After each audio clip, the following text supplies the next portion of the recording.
մասնակցելու եք նաև համերգին երեկոյան, թե միայն այս խորոված փարթին։ Եթե կդիմանամ ինչով հետ կարող եմ մասնակցել։ Այսինքն կարող է չդիմանաք ինչու։ Ֆիզիկապես պետք է որ մասնակցեմ, այո։ Պարոն Թորոսյան, տեսեք, համացանցում այսպիսի մեկնաբանությունների ենք հանդիպում, որ այսօրը կարելի է տեղափոխել այլ օր, քանի որ նախորդին եղել է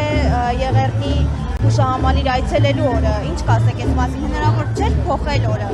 Մեր օրենքով սահմանված է քաղաքացու օրը երբ է տոնվում եւ այդ օրն էլ տոնվում է եւ ես չեմ կարծում, որ նախորդ օրը մեկ այլ տարելից ունենալը որևէ կերպ խոչընդոտում է այսօր այլ տոն նշելու, մենք բազմաթիվ նման տոներ ունենք եւ ամեն օր իր խորհուրդն ունի, որը պատշաճ իրականացվում է։ Մենք բարբերաբար նաև տեսնում ենք, որ քաղաքացիները մոտենում են ձեզ տարբեր գործիչների եւ ինչ-որ դժգոհություններ ունեն։ Սա ինչի հետ է կապված։ Լավ չհասկացա հարցը։ Քաղաքացիները բարբերաբար մոտենում են տարբեր նախարարների, քաղաքացիական պայմանագիր կուսակցության անդամների եւ իրենց բողոքներն են արտահայտում։ Սա ինչի հետ է կապված։ Մեր աշխատանքի, որ նախարար չլինեինք, չէին մոտենա։ Ինչ հարցա դա չեմ հասկանում։ Մարդիկ հարցում են,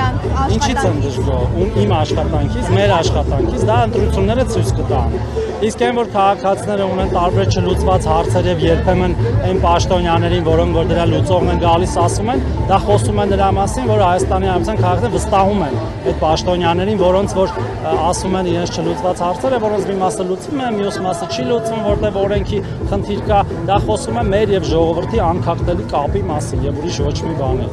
Պարոն Թորոսյան, նման շուկով քաղաքացի օրը նշվել էր կարծես թե 2019 թվականին եւ դրանից հետո այսպիսի մեծ շուկով չէր նշվել։ Ինչով է պայմանավորված։ Միգուցե վարկանիշի խնդիր կա, որ այս տարի այսպես նշվում է քաղաքացի։ Վարկանիշը ժողովուրդը կդա հունիսի 7-ին, այդ մեկ։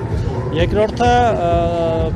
վատ ենք արել, որ նախորդ տարիներին չենք նշել ավելի մեծ շուկով, հիմա կուղ ենք այդ սխալը, բայց եղել են նաև հանգամանքներ, որոնք որ թույլ չեն տվել շուկով նշելու, եղել է կորոնավիրուսային համավարակ, եղել է պատերազմ, եղել են Հայաստանի Հանրապետության վրա հարձակումներ եւ այլն, եւ հիմա մենք ունենք հաստատված խաղաղություն, որը մեզ թույլ է տալիս ավելի մեծ շուկով նշել, ու ամեն տարի այսպես է նշելու ենք, մի բան էլ ավել։ Իսկ երեկոյան համերգը որ կայանա, ով է ֆինանսավորում։ Ճիշտ ասած մանրամասներին տեղյակ չեմ, ենթադրում եմ կազմակերպություններ արել են այդ համերգը, կազմակերպել են։ Ես որպես մասնակից եմ լինելու ունկնդիր։